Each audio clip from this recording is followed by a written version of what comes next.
যখন হনুমানজি অশোক ভাটিকাতে মাতা সীতার কাছে গেলেন তখন হনুমানজি মাতা সীতাকে বলেন, মাতা সীতা আপনি আমার কাঁধের ওপর উঠে বসুন, আমি খুব শীঘ্রই আপনাকে প্রভু শ্রীরামের কাছে নিয়ে যাব।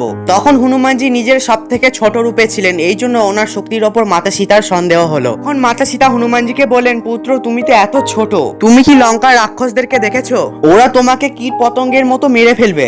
এই শুনে হনুমানজির মনে পড়লো যে তিনি সব থেকে ছোট রূপে আছেন, এবং তখন হনুমানজি নিজের সব থেকে বড় রূপ ধারণ করলেন এবং তিনি মাতা সীতাকে বললেন, আমি চাইলে এই পুরো লঙ্কাকে তুলে নিয়ে যেতে পারবো, আর ওই দুষ্টু রাক্ষসদের এত সামর্থ্য নেই যে তারা আমাকে আটকাতে পারবে। তখন মাতা সীতা হনুমানজির এই রূপ দেখে হনুমানজিকে তো বিশ্বাস করে ফেললেন, কিন্তু তিনি বললেন, পুত্র আমি তোমার সঙ্গে এখন যেতে পারবো না, কোনো পরপুরুষকে স্পর্শ করা আমার পতিব্রতা ধর্মের বিরুদ্ধে হবে। আমার তো শুধুমাত্র একটাই ইচ্ছা যে প্রভু শ্রীরাম এসে রাবণকে বধ করে আর সম্মানের সঙ্গে আমাকে এখান থেকে নিয়ে যায়। আপনিও যদি হনুমানজি সত্যিকারের ভক্ত হয়ে থাকেন তাহলে কমেন্টে জয় বজরংবলী লিখতে ভুলবেন না।